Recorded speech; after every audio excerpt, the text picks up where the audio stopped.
ओम श्री गुरुवे नमः। ओम शांति शांति शांति। प्रणाम भगवान।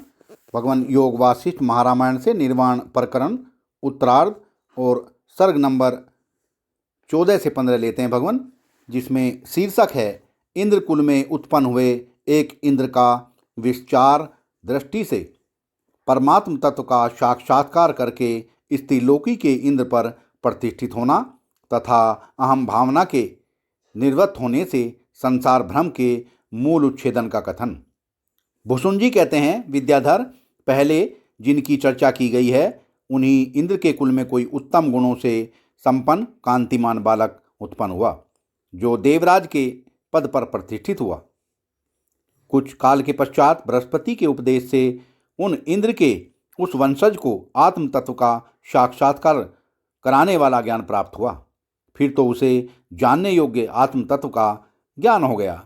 वह प्रारब्ध के अनुसार जो कुछ प्राप्त होता उसी में संतोष करता था। इस प्रकार रहते हुए उस इंद्रवंशी देवराज ने तीनों लोकों का राज्य किया। ज्ञान बल से सुशोभित होने वाले उन देवेंद्र के मन में किसी समय ऐसी इच्छा उत्पन्न हुई कि मैं भली भांति ध्यान लगाकर ब्रह्म तत्व का साक्षात्कार करूं।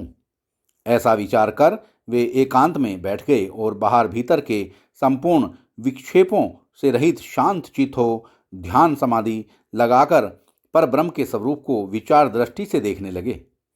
उन्होंने अनुभव किया कि पर ब्रह्म परमात्मा संपूर्ण शक्तियों से संपन्न है, सर्व वस्तु स्वरूप, सर्वत्र व्यापक, सब प्रकार से सर्वदा सर्वमय है, सबके साथ सर्वत्र विद्यमान है और सब में व्यापक है। उसके सब ओर हाथ पैर हैं, सब ओर नेत्र, मस्तक और मुख हैं तथा सब ओर कान हैं, क्योंकि वह संसार में सबको व्याप्त करके स्थित है। वह संपूर्ण इंद्रियों के गुणों से रहित होता हुआ भी संपूर्ण इंद्रियों के गुणों से युक्त है। आसक्ति रहित होने पर भी सबका धारण पोषण करने वाला है तथा निर्गुण होकर भी गुणों को भोगने वाला है। वह चर अचर सभी प्राणियों के बाहर भीतर परिपूर्ण है। अचर और चर रूप भी वही है। सूक्ष्म होने के कारण वह जानने में नहीं आता। वह अति समीप है और दूर भी है। चंद्रमा और सूर्य के रूप में वही है। उसी ने पृथ्वी का रूप धारण कर रखा है और वही पर्वत तथा समुद्र के रूप में है।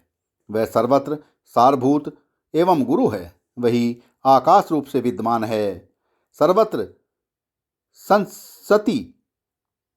संसति और जगत के रूप में भी वही है। वह सभी स्थानों में मोक्ष रूप से विद्यमान है।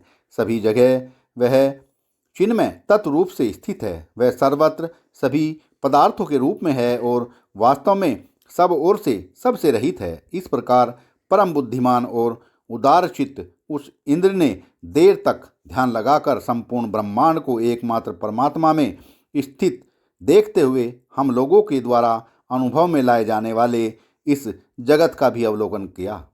तदंतर इस सृष्टि के ब्रह्मांड में विचरता हुआ वह इंद्र वहाँ के इंद्रलोक में पहुंचकर जब इंद्र के समीप गया तब उसका मैं इंद्र हूँ यह संस्कार जाग उठा और वह प्रारब्धवश वहाँ का इंद्र हो गया। तत्पश्चात वह सैकड़ों वृत्तांतों से सुशोभित इस त्रिभुवन के राज्य का शासन करने लगा।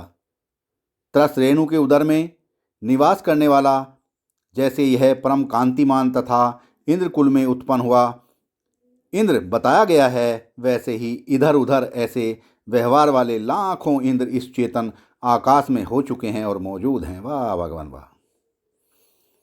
त्रस रेणु के उदर में निवास करने वाला जैसे यह परम कांतिमान तथा इंद्र कुल में उत्पन्न हुआ इंद्र बताया गया है, वैसे ही इधर उधर ऐसे व्यवहार वाले लाखों इंद्र इस चेतन आकाश में हो चुके हैं और मौजूद हैं।